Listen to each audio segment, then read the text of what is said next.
Hello friends, ഞാൻ doctor Rajesh Kumar. കഴിഞ്ഞ രണ്ടാഴ്ചയായിട്ട് social മീഡിയയിൽ ഏറ്റവും കൂടുതൽ പ്രചരിക്കുന്ന ഒരു വാർത്തയാണ് കോവിഡ് രോഗം ബാധിച്ച് രക്തത്തിൽ ഓക്സിജൻ ക്രമാതീതമായിട്ട് കുറഞ്ഞു പോയാൽ ഓക്സിജൻ നൽകുന്നതിന് പകരം ഹോമിയോപ്പതിയിൽ ഒരു അത്ഭുത മരുന്നുണ്ട്, ആസ്പിഡോസ്പെർമ എന്ന് പറയുന്ന ഒരു മരുന്നുണ്ടെന്നും ഇത് 10 തുള്ളി വെച്ച് 2 നേരം കഴിച്ചു കഴിഞ്ഞാൽ വളരെ പെട്ടെന്ന് ഓക്സിജൻ തിരിച്ച് കയറുമെന്നും ഓക്സിജൻ കൊടുക്കേണ്ട ആവശ്യമേ വരികയില്ല എന്നും. ഇത് മലയാളികളുടെ ഇടയിൽ മാത്രമല്ല കേട്ടോ, ഇന്ത്യയിലെമ്പാടും കഴിഞ്ഞ കുറച്ച് ദിവസങ്ങളായിട്ട് ഓക്സിജൻ ലഭ്യമല്ല, കോവിഡ് രോഗികൾക്ക് ഓക്സിജൻ പോലും കിട്ടാനില്ലാത്ത ഒരു അവസ്ഥയുണ്ടെന്ന് നിങ്ങൾക്കറിയാം. ഈ ഒരു സമയത്ത് ഓക്സിജൻ കൊടുക്കുന്നതിന് പകരമായിട്ട് ഈ മരുന്ന് വാങ്ങിച്ച് ആസ്പിഡോസ്പെർമ എന്ന് പറയുന്ന മരുന്ന് വാങ്ങിച്ചു വച്ചാൽ മതി എന്ന തരത്തിലുള്ള പ്രചരണമുണ്ട്. ഇത് നോർത്ത് ഇന്ത്യയിലെമ്പാടും ഈ ഒരു വാർത്ത പ്രചരിക്കുകയുണ്ടായി. ഡെഫിനറ്റ്ലി മലയാളത്തിലും ഇത് തർജ്ജമ ചെയ്തിട്ട് ഇതിൻ്റെ പല ന്യൂസുകളും വരാൻ തുടങ്ങി. എറണാകുളത്ത് ഒരു ഡോക്ടർ ഈ മരുന്ന് കൊടുത്തിട്ട് രക്തത്തിൽ ഓക്സിജൻ ഇമ്പ്രൂവ് ആയ ഒരു കഥ കൂടി പറഞ്ഞതോടുകൂടി ഈ വാർത്ത അങ്ങ് വൈറലായി. ഇന്ന് കേരളത്തിലുള്ള സകല ഹോമിയോപ്പതി ഡോക്ടേഴ്സിൻ്റെ അടുത്തും ആൾക്കാർ പോയി ചോദിക്കുന്ന പ്രധാന മരുന്നുകളിലൊന്ന് ഈ ആസ്പിഡോസ്പെർമ കിട്ടുമോ ഇല്ലയോ എന്നുള്ളതാണ്. ആസ്പിഡോസ്പെർമ കാലങ്ങളായിട്ട് ഹോമിയോപ്പതിയിൽ ഉപയോഗിച്ചുകൊണ്ടിരിക്കുന്ന ഒരു മരുന്നാണ്. ആ മരുന്ന് കേരളത്തിൽ തന്നെ പല രോഗികൾക്കും പല ആവശ്യങ്ങൾക്കും കൊടുത്തുകൊണ്ടിരിക്കുകയാണ്. ജനങ്ങൾ ഇതിൻ്റെ പുറകെ ഓടാൻ തുടങ്ങിയപ്പോൾ സംഭവിച്ചതെന്നറിയാമോ? ഇന്ത്യയിൽ തന്നെ ഈ മരുന്ന് കിട്ടാനില്ലാതായി. നോർത്ത് ഇന്ത്യയിൽ പലരും ഈ മരുന്ന് കുപ്പിക്കണക്കിന് വീട്ടിൽ വാങ്ങിച്ച് സ്റ്റോക്ക് ചെയ്യാൻ തുടങ്ങി. കേരളത്തിലും ഇത് തന്നെയാണ് അവസ്ഥ. ജനങ്ങൾ മുഴുവൻ ഇനി ഇവിടെ ഓക്സിജൻ ലഭ്യമല്ലാത്തൊരു സാഹചര്യം വന്നാലോ, കോവിഡ് പടരുകയാണല്ലോ എന്ന് വിചാരിച്ചിട്ട് ഈ മരുന്നുകൾ കുപ്പിക്കണക്കിന് വീട്ടിൽ വാങ്ങിച്ച് സ്റ്റോക്ക് ചെയ്യാനും തുടങ്ങി. യഥാർത്ഥത്തിൽ ഈ ആസ്പിഡോസ്പെർമ എന്ന് പറയുന്ന മരുന്ന് എന്താണെന്നും ഇത് കഴിച്ചു കഴിഞ്ഞാൽ രക്തത്തിൽ ഓക്സിജൻ വർദ്ധിക്കുമോ എന്നും ഈ കോവിഡ് കാലത്ത് ഈ മരുന്ന് കൊണ്ട് എന്തെങ്കിലും പ്രയോജനം ഉണ്ടോ എന്നും ഞാൻ വിശദീകരിക്കാം. ഈ ഇൻഫർമേഷൻ നിങ്ങൾ എല്ലാ സുഹൃത്തുക്കളുടെയും അറിവിലേക്കായിട്ട് ഷെയർ ചെയ്യുക. കാരണം ഒരുപാട് പേര് ഇപ്പോഴും ഈ മരുന്നിൻ്റെ പുറകെ പരക്കം പായുന്നുണ്ട്.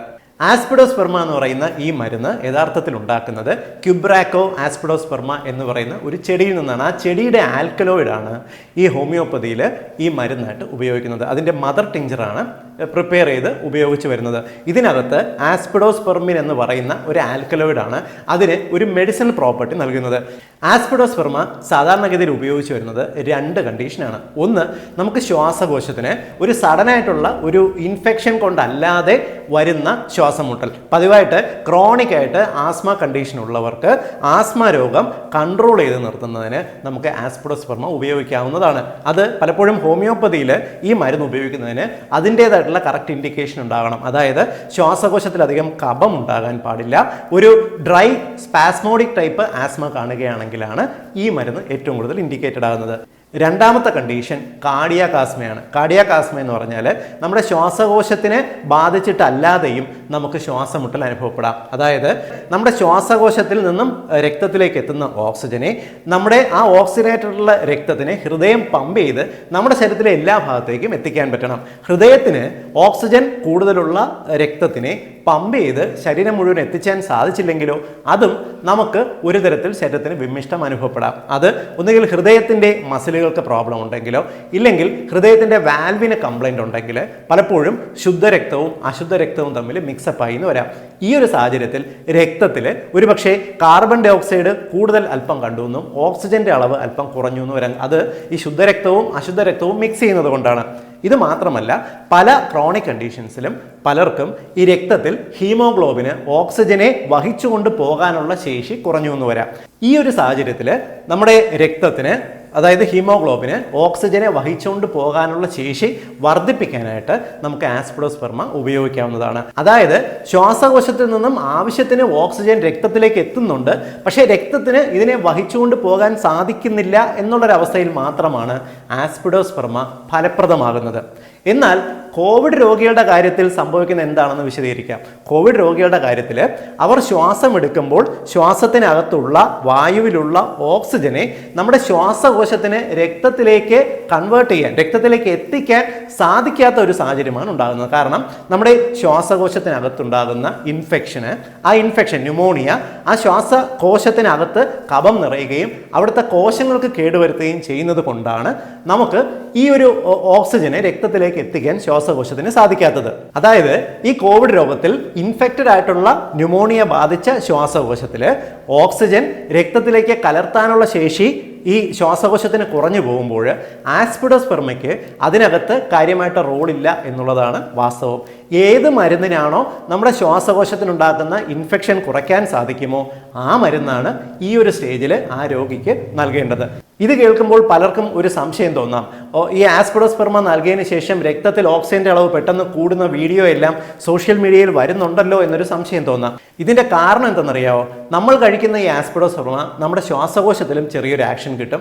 രക്തത്തിൽ താൽക്കാലികമായിട്ടെങ്കിലും ഓക്സിജനെ ഒരു അല്പം ഉയർത്തും. പക്ഷേ ഇത് താൽക്കാലികം മാത്രമാണ്. അത് കഴിയുമ്പോൾ ഒരു അരമണിക്കൂർ വല്ലതും കഴിയുമ്പോൾ വീണ്ടും രക്തത്തിലെ ഓക്സിജന്റെ പ്രഷർ കുറഞ്ഞു എന്ന് വരാം. നമ്മുടെ ശ്വാസകോശത്തിന്റെ ഇൻഫെക്ഷൻ മാറിയാൽ മാത്രമേ ഇത് നമ്മുടെ രക്തത്തിലേക്ക് ഓക്സിജന്റെ അളവ് നമുക്ക് മെയിൻറ്റെയിൻ ചെയ്ത് നിർത്താൻ സാധിക്കത്തുള്ളൂ. അതിന് ഹോമിയോപ്പതിയിൽ ഉപയോഗിക്കുന്നത് ആസ്പെഡോസ്പെർമയല്ല, മറ്റു പലതരത്തിലുള്ള മരുന്നുകൾ അതിനുവേണ്ടി ഇന്ന് ഹോമിയോപ്പതി ലഭ്യമാണ്.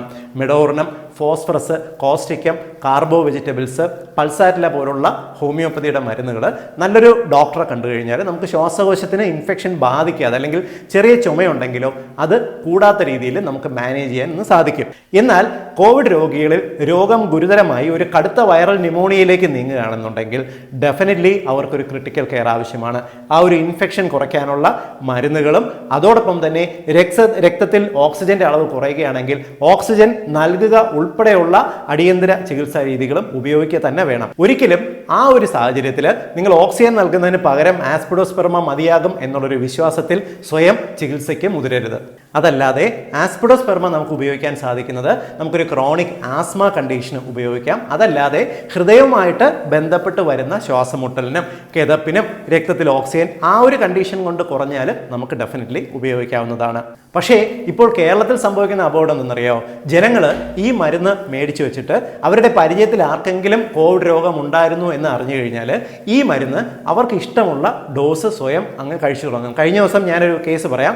ഒരു 9 മാസം പ്രഗ്നൻ്റ് ആയിട്ടുള്ള ഒരു ലേഡി, അവരുടെ ഹസ്ബൻഡിന് കോവിഡ് രോഗമുണ്ട്. ഇവർ മെഡിക്കൽ സ്റ്റോറിൽ പോയി ഈ മരുന്ന് വാങ്ങിച്ച് 20 തുള്ളി വെച്ച് 2 നേരം കഴിച്ചുകൊണ്ടിരിക്കും. ഹോമിയോ മെഡിസിൻ ആണെങ്കിൽ പോലും ശരിയായിട്ടല്ല ഉപയോഗിക്കുന്നതെങ്കിൽ സൈഡ് എഫക്റ്റ് ഉണ്ടാകും. ഈ ഒരു സാഹചര്യത്തിൽ ആവശ്യക്കാർക്ക് ഈ ഒരു ആസ്പെഡോസ്പെർമ ഡോക്ടർമാർ പ്രിസ്ക്രിപ്ഷൻ അനുസരിച്ച് മാത്രം കഴിക്കേണ്ട ഒരു സാഹചര്യത്തിൽ ഇത്തരത്തിൽ അനാവശ്യമായിട്ട് മരുന്നുകൾ കഴിക്കുന്നത് ഗുണമല്ല, ദോഷമാണ് ഉണ്ടാകുന്നത് എന്ന് മനസ്സിലാക്കിയിരിക്കുക. അതുകൊണ്ട് ഇനിയെങ്കിലും ഇത്തരത്തിൽ മരുന്നുകളെ കുറിച്ച് വരുന്ന വാർത്തകൾ, അതായത് ചിലയിനം അത്ഭുത മരുന്നുകൾ ഇന്ന രോഗം മാറ്റും എന്നുള്ള വാർത്തകൾ വരുമ്പോൾ ഇത് കണ്ണടച്ച് നമ്മൾ ഷെയർ ചെയ്യുന്നതിന് പകരം ഇതിൻ്റെ സത്യാവസ്ഥ എന്ത്, നിജസ്ഥിതി എന്ത് എന്ന് ഈ മേഖലയിലെ അംഗീകൃതരായിട്ടുള്ള ഡോക്ടർമാരുമായിട്ട് ഡിസ്കസ് ചെയ്യുന്നത് നന്നായിരിക്കും.